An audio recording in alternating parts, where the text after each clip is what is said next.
Dernière députée inscrite, Caroline Janvier.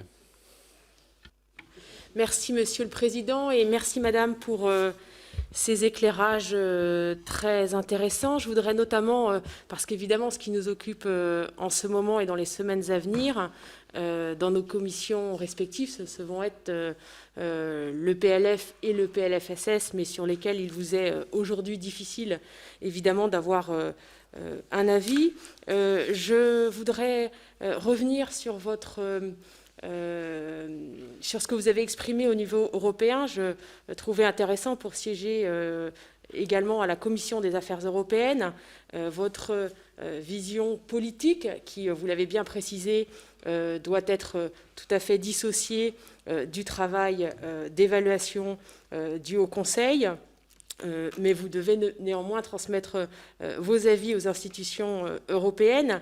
Et j'aurais voulu connaître votre vision quant au projet du président Macron de renforcer le bouclier social européen, de construire une Europe sociale. Il avait notamment évoqué l'idée d'un salaire minimum. Il avait également très tôt, dès octobre 2017, travaillé au renforcement de la directive de 96 sur les travailleurs détachés pour à la fois lutter contre les fraudes, mais également les asymétries de modèles, ce qu'on appelle souvent le dumping social, et finalement, ce qui, et c'est ma conviction, mine la cohésion européenne en opposant les modèles. Vous avez évoqué les modèles d'Europe du Nord, avec la flexi-sécurité, et voilà, je crois que cette direction me paraît être tout à fait pertinente pour le modèle français. Et j'aurais voulu connaître votre avis sur notamment la faisabilité de ce renforcement de ce bouclier social au niveau européen. Merci beaucoup. Madame. Donc, tout d'abord sur la sécurité sociale et sur le déficit. Donc, pour moi, ce qui est clair, c'est que il y a l'aspect macroéconomique qui est la fond des croissances économiques, qui est très important pour la pérennité des finances publiques. Et après, il y a l'organisation de chacun des poches et comment ils sont organisés en efficacité, le pourcentage de PIB qui peut être dépensé sur une poche. Et là, je pense qu'effectivement, qu'on pourrait aujourd'hui étudier différents moyens de rendre nos sécurités sociales. Donc, je dis nous parce que je commence à me sentir un peu quand même appartenant à votre bel pays, donc vous me permettrez, j'espère. Ça fait quand même 26 ans que je suis ici, donc je commence à me sentir un peu chez moi, et grâce à votre accueil.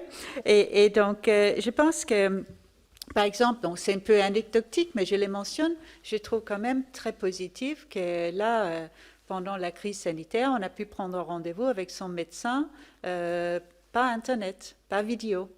Donc, après, est-ce qu'on peut imaginer que ça peut rendre plus efficace, et surtout dans une société vieillissante, d'utiliser plus les technologies, la digitalisation. Donc je pense qu'on peut aussi imaginer des réorganisations. Maintenant, je suis ici en tant que macroéconomiste, je ne vais pas me prétendre spécialiste sur la sécurité sociale en soi, mais c'est vrai que je pense qu'il y a pas mal des organisations auxquelles on peut réfléchir. Je note d'ailleurs que depuis que je suis arrivée en France, on a déjà eu pas mal de réorganisations de comment les dépenses sont faites, que ce soit en termes des médicaments, comment les visites sont organisées chez les spécialistes, l'effet de passer par son médecin généraliste d'abord. Donc là, je cite quelques exemples comme ça, il y a sans doute beaucoup d'autres, mais je pense qu'il y a sans doute un grand travail à faire, à la limite presque indépendante de la situation des finances, mais aussi pour pouvoir assurer un service dans la durée et également sur tout le territoire français en matière de sécurité sociale au sens large. Donc je pense que on n'est pas uniquement obligé de penser à réduire les coûts, mais je pense qu'il y a vraiment beaucoup des opportunités avec l'efficacité. Et ce qui est intéressant, c'est que si on compare aux pays nordiques, j'hésite toujours à comparer entre les pays parce que les pays sont tellement différents, ils ont tellement des histoires différentes, et en plus, ça vous aurait pas échappé que le Danemark par rapport à la France, on est légèrement plus petit en taille, hein, donc je pense que tout le monde a ça en tête. On fait en termes de population 10 fois moins que la France, donc il faut faire très attention avec les comparaisons. Mais ce qui est intéressant et ce qu'on voit dans les pays nordiques, c'est qu'il y a eu une énorme digitalisation des secteurs publics, des services publics, qui fait qu'aujourd'hui, l'État envoie quasiment plus rien par poste. C'est très rare de recevoir une lettre de la part de l'État. Et qu'est-ce que ça veut dire? Qu'est-ce qui est derrière tout ça? Et ça rejoint mon thème sur l'éducation évoqué tout à l'heure. Il y a eu on ne peut pas digitaliser sans éduquer. Et donc, on voit que les deux vont très ensemble, mais je pense qu'il y a des idées à réfléchir, mais encore une fois, je ne me prétends absolument pas expert sur ce domaine-là. Et donc, je donne ces pistes plus comme des remarques générales et je me permets de m'arrêter là-dessus. Donc, sur les questions et l'organisation des territoires, c'est mon grand espoir quand même qu'il y ait un bon dialogue en France entre les différentes instances et j'ose espérer que c'est le cas. Mais je pense aussi qu'il y a toujours, et on les voit dans chaque instance, que ce soit un pays, que ce soit une entreprise, il y a toujours un équilibre à trouver entre une coordination centrale et une bonne implémentation en local. Donc, j'espère qu'il y a en France aujourd'hui la capacité d'avoir cet équilibre. Mais quand on regarde tous les pays européens, et là la France n'est pas une exception, on voit que ça fait très longtemps qu'on n'a pas mené des grands projets à l'échelle européenne, parce qu'il ne faut pas oublier qu'il y a une partie des plans qui est pilotée à l'échelle européenne, à l'échelle nationale et à l'échelle des territoires.